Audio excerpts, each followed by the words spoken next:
Fala família, bem-vindos ao canal Brasil em Foco e essa notícia vem diretamente com a revista Oeste. Bomba, escritório de mulher de Moraes emitiu parecer ao Master sobre fundo previdenciário. Fiquem até o final para entender tudo com clareza e vamos deixando os créditos na plataforma para a revista Oeste. E não se esqueça de deixar o seu comentário e de dizer de qual cidade você vê esta matéria, para que possamos saber até onde está chegando a nossa audiência. E já se inscreve, ativa o sino e compartilhe esse vídeo para que chegue a mais pessoas. Sem mais enrolações, vamos à matéria. O Banco Master, em meio a uma crise de credibilidade, consultou o escritório de advocacia Barsi de Moraes sobre o risco de captação de recursos via fundos previdenciários. Um parecer de julho de 2024, assinado por advogadas do escritório, incluindo filha e uma cunhada do ministro, atestou a aptidão do banco para captar esses recursos, mas alertou para o risco de corrupção e conflito de interesses. Vale lembrar que o escritório da família Moraes recebeu mais de 80 milhões de reais do Master por serviços de compliance. E mais, ainda impera o silêncio do contrato de 129 milhões de reais entre Viviane Barsi e Daniel Vorcaro. Fabi Barroso, mais um capítulo então dessa história do Banco Master. Nós temos agora aí esse parecer que foi emitido pelo escritório alertando para alguns riscos de corrupção em relação ali a uma iniciativa, uma ação que o banco queria tomar. Parece piada, mas pena que não é, né? Então, nós temos aí um parecer emitido pelo escritório Barsi de Moraes, o escritório da Vivi Barsi, esposa aí do Moraes, e dizendo, né, sobre a captação de fundos e sobre possível corrupção. O problema aqui são dois, né? Primeiro que nós sabemos o montante que foi pago, 129 milhões de reais, um parecer meramente consultivo, não preciso nem dizer que jamais custaria, né, nem nada parecido com isso, nem se somaria, né, algo que o escritório faz, sim, mas o preço, né, não dá nem para mensurar aqui em comparação a esse, equiparar em relação a esse. E outra questão que fica esse parecer foi emitido, de fato, um parecer jurídico para ser obedecido, respeitado, avaliado, analisado, ou foi um parecer para dar legitimidade a certas operações que o escritório estava fazendo, supostamente como tráfico de influência do próprio ministro Alexandre de Moraes? Isso é controverso, o que eu estou dizendo, e deveria haver investigação, e nós aqui, como população brasileira, deveríamos ter essa resposta. A PGR não quis investigar o ministro Alexandre de Moraes, mas deveria, não é mesmo? Porque a monta é bastante e existem mensagens do Vorcaro sugerindo, sim, né, se gabando da aproximação com o próprio ministro Alexandre de Moraes e dizendo, né, recentemente veio uma mensagem que tudo diz que é o ministro Alexandre de Moraes, ele dizendo para o próprio, nossa, como você é poderoso, algo do tipo, em relação àquelas operações lá no Rio de Janeiro, né, que ele foi sorteado relator. Então, era preciso verificar também o que acontece com esse parecer, né? Se foi um parecer meramente para inglês ver. Só que o problema é que os ingleses parecem que agora estão vendo mesmo. Berenice Leite, também quero te ouvir a respeito. Tá, então, o escritório da Vivi Barsi havia emitido um parecer ao Banco Master alertando sobre possíveis corrupções ou conflitos de interesses em relação a uma ação ali, a uma iniciativa que o Banco Master queria fazer ali, realizar. Vale ressaltar, né, a desculpa aí desse contrato de 129 milhões de reais é justamente que o escritório teria ajudado com o compliance da empresa, né, toda a parte jurídica, de blindar ali a empresa, enfim, todo o ordenamento interno dessa empresa, e o nome da operação, não à toa, ironicamente, Compliance Zero. Não poderia ter outro nome, né? Afinal, faltou justamente isso, compliance, ética por parte do Banco Master, a forma como tratava diante dessa busca de proximidade com autoridades do meio político aqui no Congresso Nacional para se beneficiar via projetos de lei, emendas que seriam apresentadas e que poderiam, de alguma forma, contribuir para o crescimento da instituição financeira.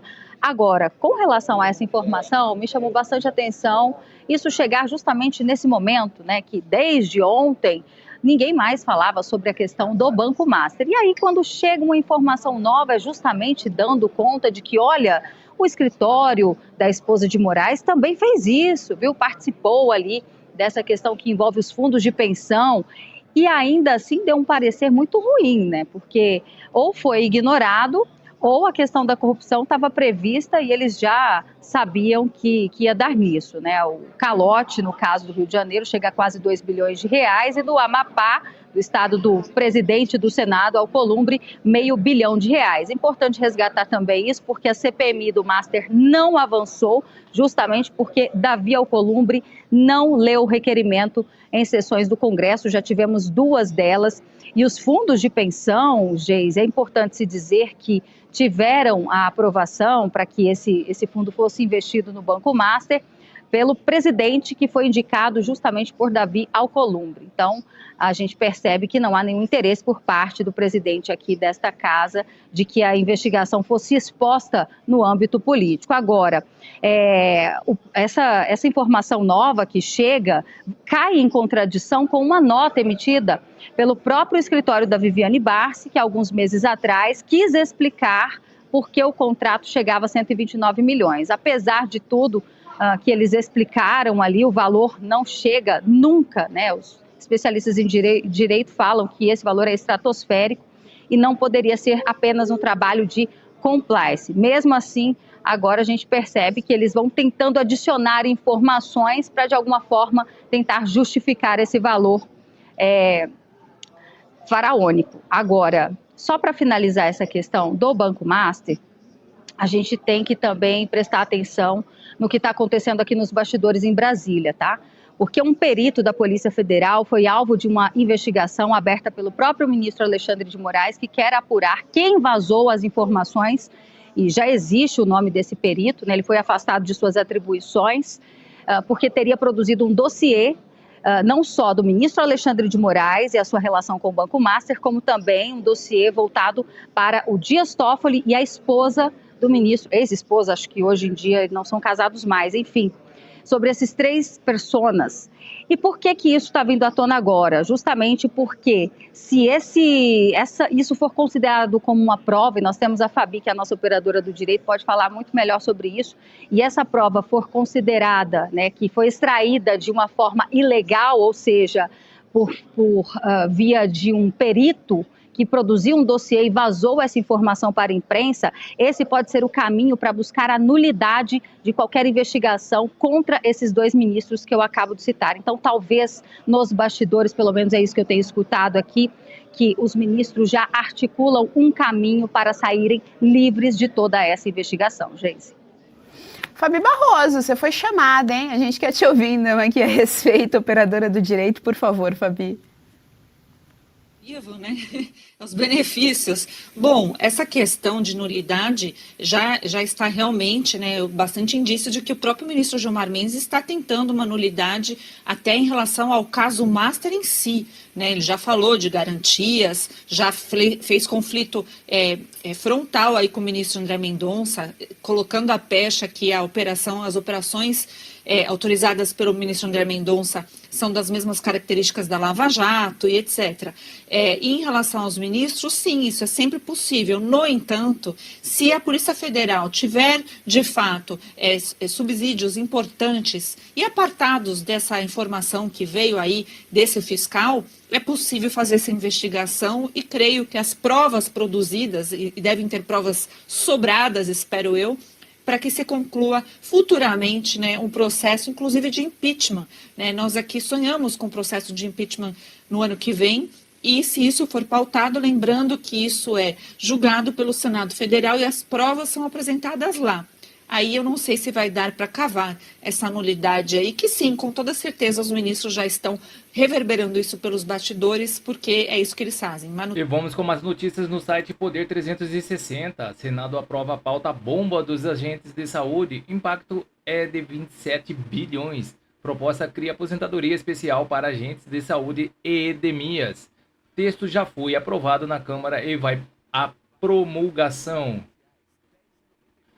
O Senado aprovou nesta terça-feira a PEC, que cria aposentadoria especial para agentes comunitários de saúde e agentes de combate às endemias. O placar foi de 73 votos a favor, 1 voto contra e uma abstenção nos 2 turnos.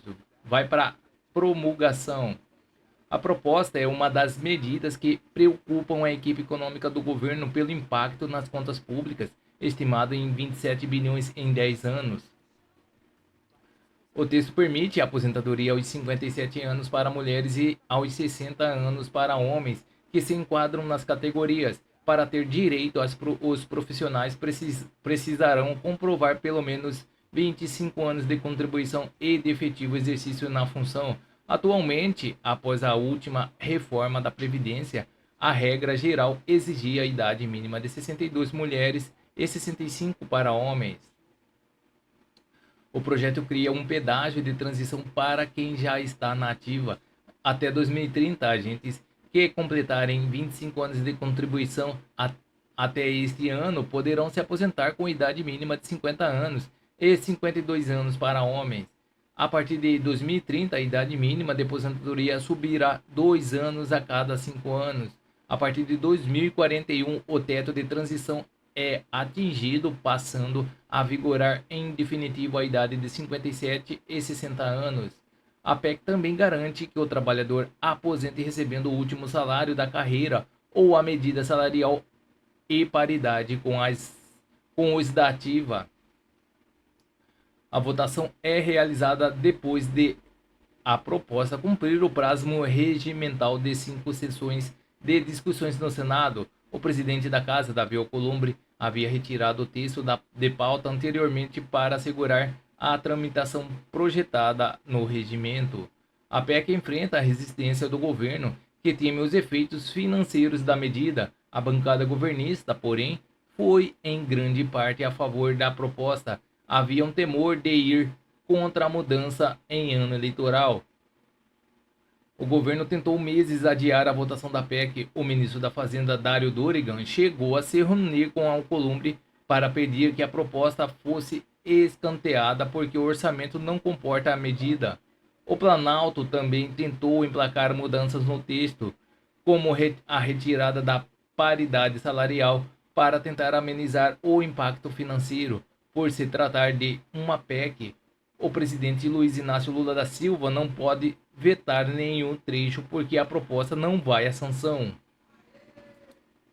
Então é isso, pessoal. Essas são as notícias que estão circulando nas mídias da internet. Não se esqueça de se inscrever, deixar o seu like e clicar no sino para mais informações sobre política. Agradeço a todos pela audiência.